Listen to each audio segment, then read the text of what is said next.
कॅमेरामनला मी विनंती करेल कौलं दाखवा. हे घरकुलातलं घर आहे. या विटा बघा, हे घरकुलातलं घर, शासनाची योजना बघा. आपण आता त्या किचनकडे वळूयात.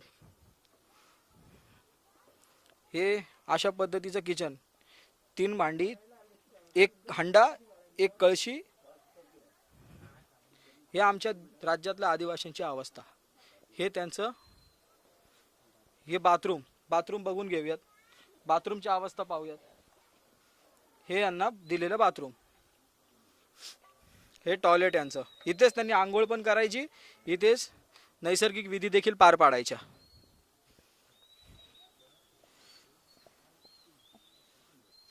ही सरपण, यांच्याकडे गॅस नाही, शेगडी नाही, चुला नाही.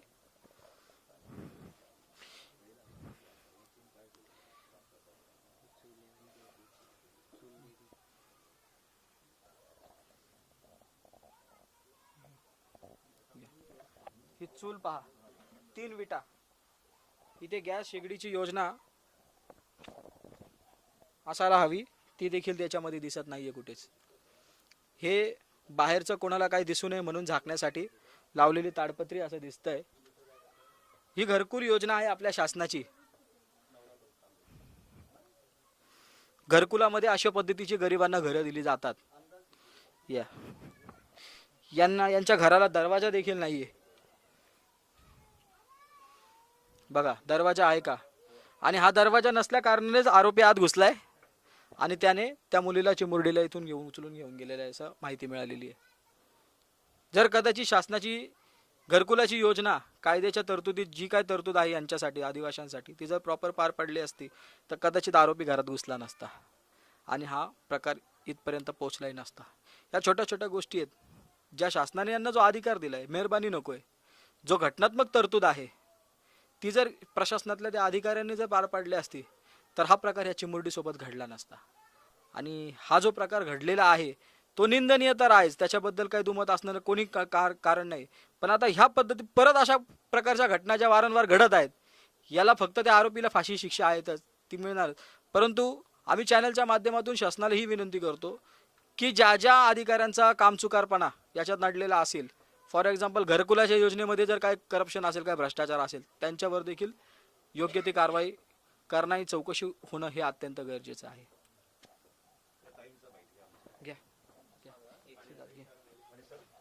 घ्या तुम्हाला शिदू, लाईट्स घे, बाहेर घे, बाहेर घे, म्हणजे लाईट तुला पकडता येईल.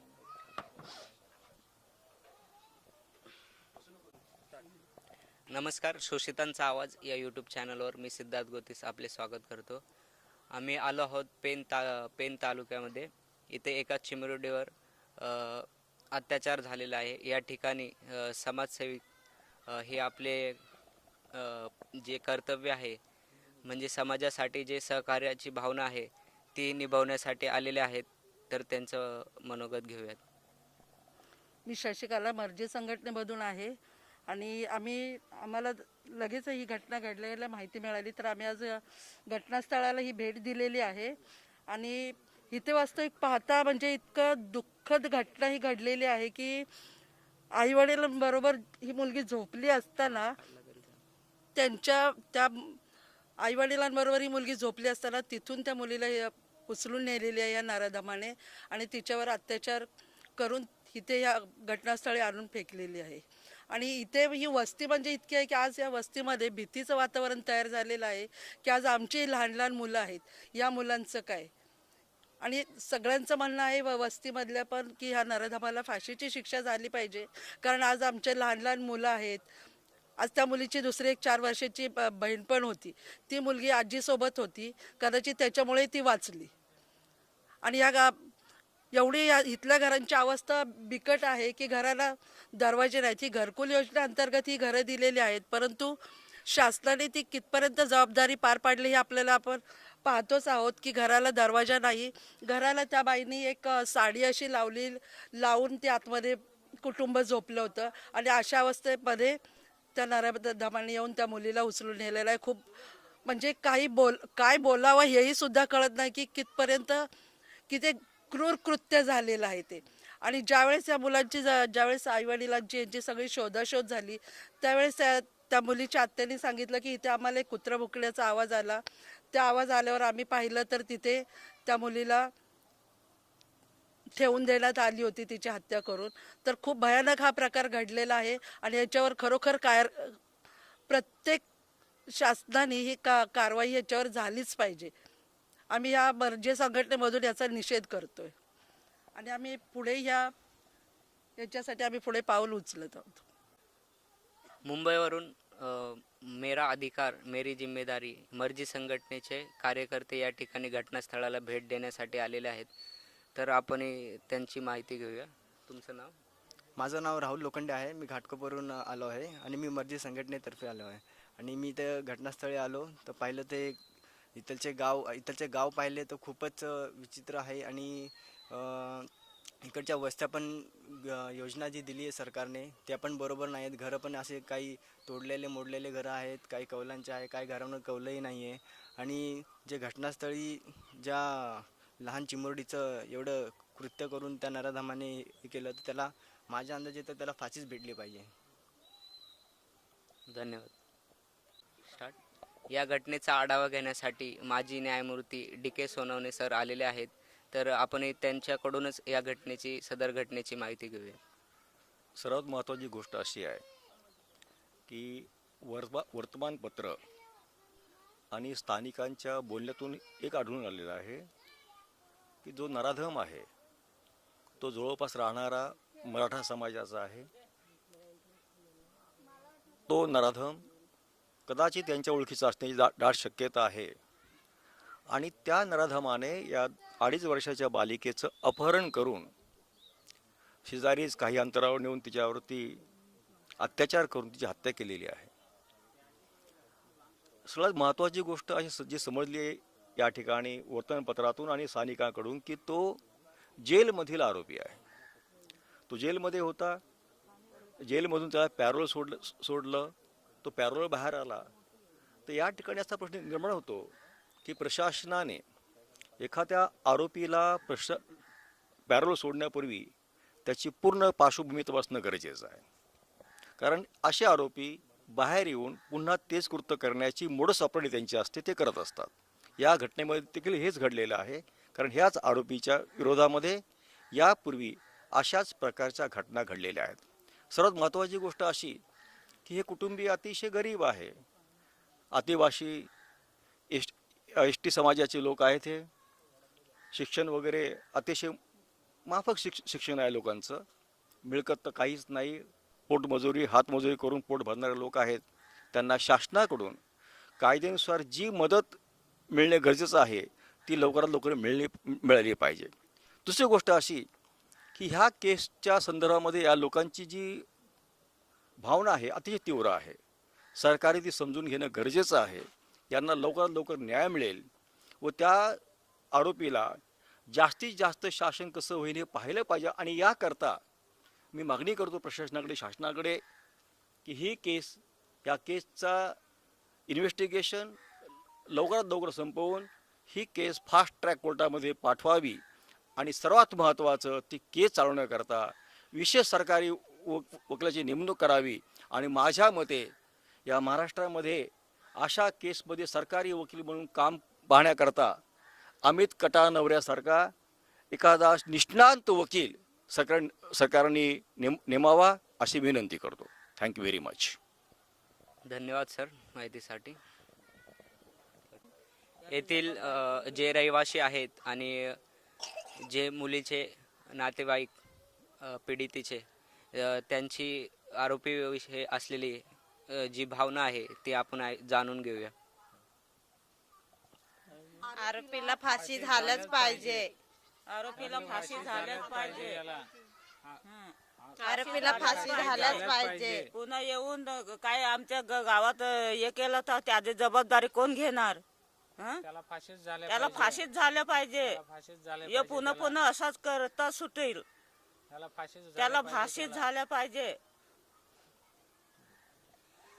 इथे असलेल्या रहिवाशांमध्ये व त्या मुलीच्या परिवारामध्ये पूर्णपणे भीतीचं वातावरण त्या आरोपीने निर्माण केलेलं आहे.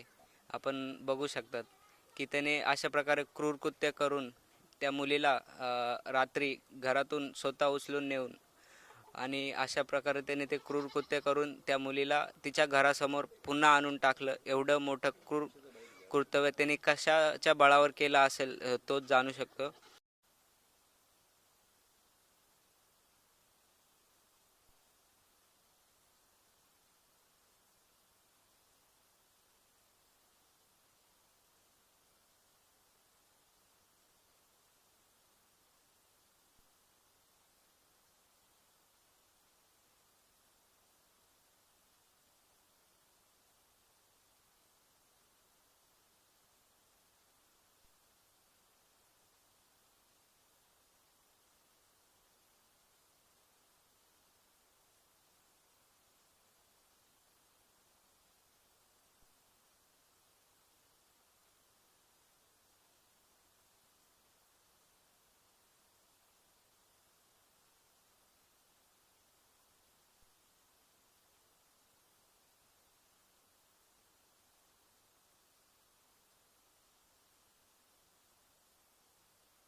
तर हेच ते सदर घटनास्थळ आहे जिथे ज्या अल्पवयीन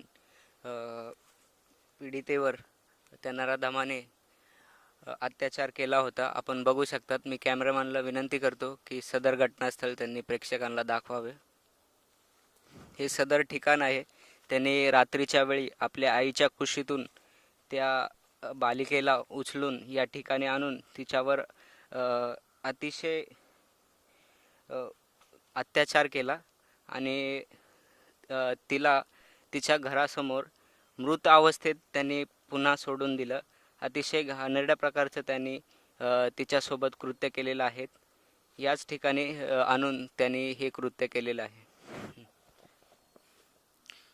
ज्या पद्धतीने मला आता या घटनेची माहिती मिळालेली आहे त्या पद्धतीने आम्ही स्पॉट इन्स्पेक्शन पण केलेलं आहे. मर्जी संघटनेचे काही कार्यकर्ते, माजी न्यायाधीश डी के सोनवणे सर, आम्ही सगळे घटनास्थळी पोचलो. तिथे आम्ही पाहिलं घटनास्थळ खालून वरती येण्याच्या इतक्या उंचीवर आहे की तुम्ही कॅमेरामन दाखवू शकतो तुम्हाला.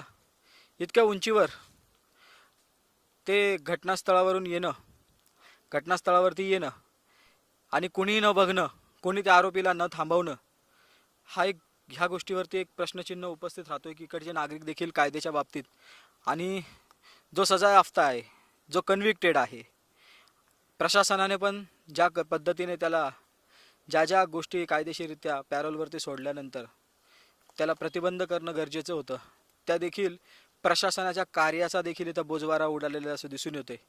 ॲट्रॉसिटीच्या कायद्याप्रमाणे त्यांना सुरक्षा, पर्सनल सुरक्षा त्या फॅमिलीला प्रोव्हाइड करायला पाहिजे. ती पण त्याच्यात दिसून येत नाही आहे त्यांना प्रोव्हाइड केलेली सुरक्षा. गावामध्ये जिथे घडला आहे प्रकार तिथे पोलीस प्रोटेक्शन डिप्लॉय करण्यात आलेलं आहे. ते पण त्यांचा पॉईंट वेळोवेळी चेंज होतो असं दिसून येते. आणि हा जो सगळा प्रकार जिथे जो पाहिल्यानंतर महाराष्ट्राला लाजवेल काय पूर्ण देशाला लाजवेल असा किळसवाना प्रकार आहे. माझ्या माहितीप्रमाणे, माझ्या निदर्शनामध्ये आणि ज्या पद्धतीने मी हे सगळे घटनेची जी माहिती घेतलेली आहे, अतिशय गरीब कुटुंबातली लोक आहेत आणि त्यांना सकाळी खाल्लं तर संध्याकाळी काय खायचं अशी त्यांची दयनीय अवस्था आहे. आपण म्हणतो की आपला देश प्रगतीपथावर आहे, प्रगतिशील देश आहे, पण हे सगळं कृत्य पाहिल्यानंतर असं वाटतंय की आपण अधोगतीच्या दिशेने धाव घेत आहोत, पळत नाही आहोत, आपण धाव घेत आहोत असं दिसून येत आहे. आणि प्रशासनाच्या कार्याची, प्रशासन ज्या पद्धतीने स्वतःची पाठी थोपटून घेत आहे की आदिवाशांसाठी आम्ही ह्या गोष्टी करतोय, आम्ही हे कल्याणकारी योजना राबवतोय, त्यांच्या पूर्ण ह्या घटनेमुळे त्यांच्या केराची टोपली आदिवासी समाजाला दाखवते आणि त्यांच्या पूर्ण कार्याचा बोजवारा उडालेला आहे असे मी महाराष्ट्रातील तमाम जनतेनं सांगू इच्छितो. आणि ह्या कुटुंबाला तमाम जनतेच्या, महाराष्ट्राच्या जनतेच्या, देशातल्या जनतेने निर्भयाच्या प्रकरणामध्ये ज्या पद्धतीने एकजूट दाखवली आणि प्रसारमाध्यमांनी ज्या पद्धतीने हे प्रकरण उचलून धरलं होतं निर्भयाचं, त्याच्यापेक्षाही कितीतरी पटीने निर्भया जी महिला होती, ती आमची ताई होती, आमची भगिनी होती. ती जी भगिनी होती ती अल्पवयीन नव्हती, ही 2.5 वर्षाची चिमुरडी आहे आणि तिच्यासोबत हा इतका दयनीय प्रकार जो घडलेला आहे. तर मला असं वाटतंय की कुठल्याही रिपोर्टिंगने, कुठल्याही चॅनलने डिटेलमध्ये ज्या पद्धतीने ही व्यथा मांडायला पाहिजे ती मांडलेली दिसत नाही. तुलना निर्भयाच्या प्रकरणाच्या जर केली तर माझी आत्ता तरी या तमाम बुद्धिजीवी लोकांना विनंती आहे की आपण अशा प्रकारे गंभीर दखल घेऊन जे कोणी त्याच्यामध्ये ज्यांच्या हलगर्जीपणामुळे किंवा ज्यांचे जे हक्क आणि अधिकार आहे आदिवाशांचे, त्या हक्क आणि अधिकाराच्या उपयोगात ज्यांनी अडथळा निर्माण केला असावा आणि ज्यांच्या अडथळा निर्माण केल्यामुळे, जैसे की जे यांना स्टॅट्युटरी राईट्स आहेत, ज्यांना वैधानिक अधिकार घटनेने आणि पार्लमेंटने प्रोव्हाइड केलेले आहेत, त्यांच्या अधिकाराच्या उपयोगात अडथळा निर्माण करण्यासाठी जिथे भ्रष्टाचार देखील झालेला असावा तिथे देखील प्रशासनाने गंभीर दखल घेऊन अशा पद्धतींची पुनरावृत्ती, अशा गुन्ह्यांची पुनरावृत्ती होऊ नये याची खातरजमा करावी. अन्यथा आंबेडकरी जनता या देशातील तळागाळातील शोषित पीडित लोकांसाठी लढणारी सामाजिक कार्यकर्ते हे सहन कदापि करणार नाही आणि याच्यावरती आम्ही नक्कीच पाठपुरावा सातत्यानं करू हे मी आपल्या चॅनलद्वारे जाहीर करीत आहे.